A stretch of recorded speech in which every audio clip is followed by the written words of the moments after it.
Joining us now, I'm absolutely delighted. An old friend of mine and this program, the Vice President of the United States, here on the Laura Ingraham Show, Mike Pence. Vice President Pence, welcome to the show. Hey, Laura, great to be back on. Vice President Pence, the reaction to the decision yesterday was really out of control. I mean, from, of course, the usual suspects on cable news, but now to Vladimir Putin, who apparently said today that now we can blame the United States for Moscow's weather. What's your reaction to that? Well, it's pretty predictable. When the United States got out of the Kyoto protocol, you remember, back during the Bush years, so we heard the same apocalyptic pronouncements from the left in this country and around the world. The result of that was for the next 14 years, we actually reduced CO2 emissions by 18% just through American innovation and industrial creativity. And so, I couldn't be more proud to be vice president to a president who gets up every day, fights for the American people, for American workers, and to put America first. And I think what people around the world yesterday, and I talked to some leaders around the world later in the day, but what they saw in the Rose Garden was an American president putting America first. So the point from the Greeniacs in the European Union and Putin obviously added to this point is that America is being irresponsible and going it alone. That only a handful of countries did not sign on to this agreement. And now our country is in full isolationist mode. This was repeated on CNN all day yesterday. And so is there any concern that America will be an island unto herself? Well, my favorite line in the speech is one that's gotten a lot of attention when the president said he was elected, to represent the people of Pittsburgh, not Para.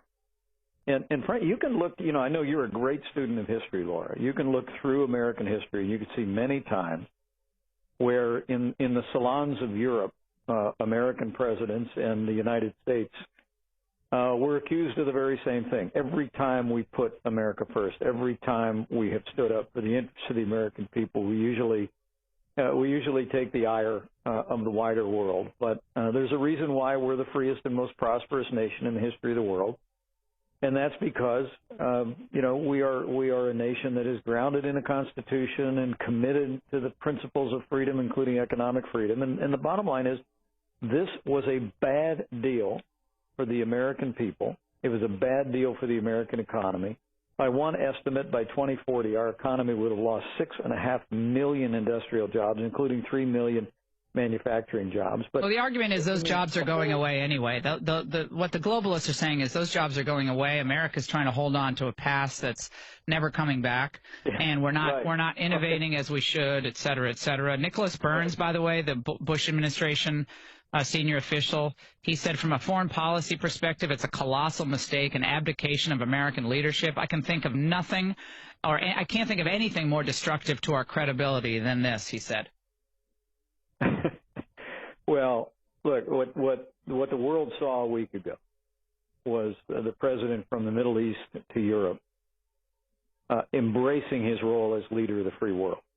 He was focused on what people of his country want an American president focused on, and that was counterterrorism and national security. The president went to Europe and he said, look, we need to refocus NATO on confronting terrorism. And in the midst of his trip, we saw the horrific attack in Manchester. Now, in the days that have followed, the horrific attack in Kabul, confirming the president's focus. And he also called on our allies in Europe to step up and keep the promises that they have made to us and to one another to share the burden of our common defense. I mean, that's being leader of the free world. Those alliances have been strengthened by the president. And I would tell you that the agenda of the left in this country and around the world with regard to climate change it has, in my judgment, from the days of the Kyoto Protocol, from the days of cap and trade when I was in the Congress, and all the way through 2015 and the Paris Accord, have always been about hamstringing the American economy while allowing countries like China and India to continue to develop apace, and while our taxpayers and our workers pay the burden. And yesterday, President Donald Trump said those days are over. Vice President Pence, the politics of today is so nasty. I mean, I've seen it. I've been here for a long time, 25 years almost. From the Reagan administration days onward, there has been a sharp decline in the tone of the rhetoric, the personal nature of attacks against individuals who believe differently than another group of individuals who are connected to this administration now. And is there, in your mind, anything the president can do or should do to reach out to Americans who maybe don't agree with him on issues, whether it's climate change or, tax reform, anything, Obamacare, in order to bring the temperature down? I mean, he is the leader of the whole country. He said that during his inaugural address that, he would seek to do that. What is your thought on that going into the summer of resistance? Yeah, there's no question this is a very challenging time. I mean, America is more divided at the end of the last administration than America was at the beginning. But, we've seen an electorate going all the way back to the election in 2000 that's been deeply divided. But, I honestly believe the antidote is a growing America. I mean, what's encouraging, it should be encouraging to every American, is the president that I serve with here at the White House every day is completely focused on making America safe again and making America prosperous again. I really do believe that the exodus of jobs from this country, the porous borders, the crisis of illegal immigration, all of those issues that have been ignored or neglected, or the American people have been told that's just a part of the reality. You have to accept we're in a global economy now. We need to move on.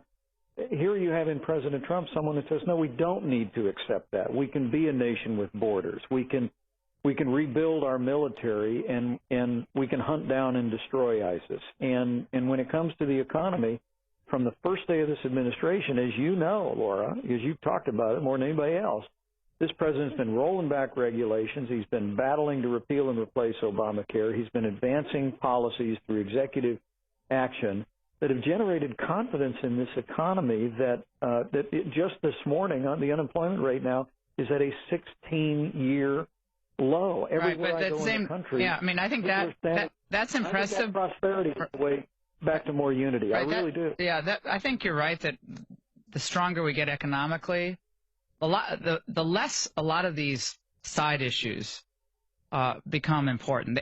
Things look less relevant when the economy's booming.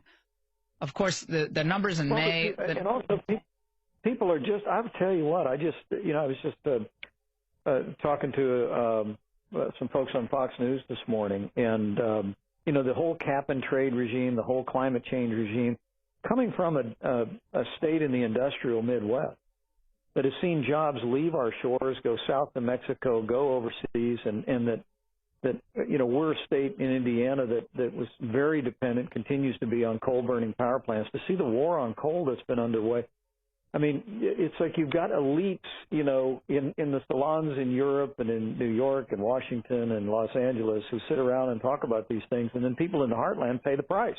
Oh, big time. And in President Donald Trump, folks know they've got someone who's fighting for them, and he's making a difference. But you got to get this economy going, though. I mean, you got only 138,000 jobs added in May, Vice President Pence. Unemployment did decline, but wage growth is still very disappointing. Out of the workforce numbers, people out of the workforce, those are unacceptably high.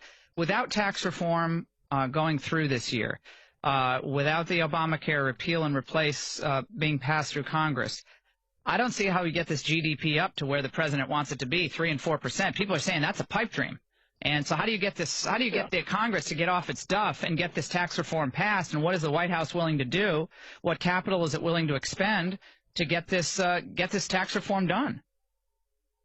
Well, the numbers just came out this morning, 600,000 private sector jobs since we took office. But you are 100% right.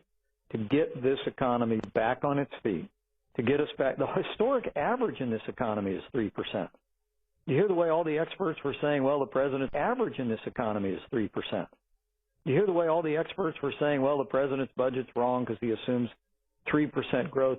That's the average. This is the most powerful economy in the history of the world, and we've just gotten used to, lackluster performance. So how do you get Congress? How do you get Ryan and McConnell to get this stuff done, Vice President Pence? They respect you. Well, they know you. And this stuff is being slow-walked, and my listeners want answers here. And they want the president to go over there and kick some tail, if necessary, frankly, and say, guys, this is my agenda. You got to get this through. These are the 4 things we need to grow this economy. I don't care what else you do on these other things, but we got to get these 4 elements of tax reform passed, and we got to do it now. Well, you're absolutely right. What I would tell you is while the media focuses on a whole lot of other things every single day of the week, we are making steady progress to repeal and replace Obamacare. The Senate, which I spend a lot of time over there, the Senate is working very diligently to keep their promise to repeal and replace Obamacare. There are very substantive talks between leaders in Congress and here at the White House to advance the president's plan to pass what may well be one of the largest tax cuts in American history. The president wants to rebuild the infrastructure in this country with $1 trillion infrastructure plan. But what I can assure you is that all of those issues are moving. We're making steady progress.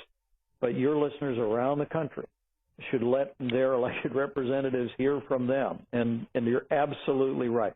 We don't get America prospering again. We don't make America's economy great again unless we repeal and replace Obamacare and unless we pass the kind of tax relief that will unleash the boundless energy of the American economy. Vice President Pence, I only have a minute or so. Yesterday it came out that we've allowed in 46,371 refugees so far in the United States. That's up 19% in May. Overwhelming majority of those are Muslim refugees. This is the same time the Supreme Court received a petition from the Trump administration that they're challenging the circuit court's stay of the travel ban. That's a lot of refugees we're bringing into the country. Are you confident that the vetting is being done right, and this is what we should be doing right now with so few jobs being created on at least the last month basis? Well, as you know, America has a long history of welcoming refugees from around the world, and we're working very, very diligently to implement the president's strategy of extreme vetting. But I have to tell you, I'm very encouraged that we're finally to the point where the Supreme Court of the United States is going to have its say about the president's executive order. The president signed an executive order built on the principle that no one has a right to come into this country. It is a privilege to come into the United States of America. And the president has the authority to control who comes into this country in the interest of the safety and security of the American people. We started with a pause on immigration from 7 countries. We worked with our allies in Iraq to reinforce their internal security procedures so that we could allow a go forward with Iraq. But I have every confidence that the Supreme Court of the United States is going to recognize President Trump's constitutional and statutory authority to put the safety and security of the American people first and prevent immigration from countries that do not have the kind of safeguards to ensure that people coming from there don't represent a threat to our people. Well, we certainly want that, and I hope I know we're out of time, but I hope you find the leakers, because this leaking is hurting national security. And if it takes intermittent, random lie detector tests, then that's what has to happen. But we got to stop this leaking out of the intelligence agencies and maybe even the White House. Vice President Pence, it's always great to talk to you, and give my best to your wife, who did that great prayer before the Heroes Ride last weekend. I loved her prayer. She had to nudge you, by the way. I love that. She's like, Mike, I think we should do a prayer. I saw her say that. It was hilarious. She did. She did. They were getting ready to take a wonderful ride supporting wounded warriors and first responders, but you were right. She just leaned over to me and said, I think we should pray them out of here. Yeah, and I was like, the women always get it done, okay? The women always, okay, guys, you did your speech. Now let me do the thing that's most important. Vice President Pence, always great to talk to you. Give my best to Mrs. Pence, please. I will. Thanks, Laura. All right, good to talk to you. We'll take a break. Don't go away.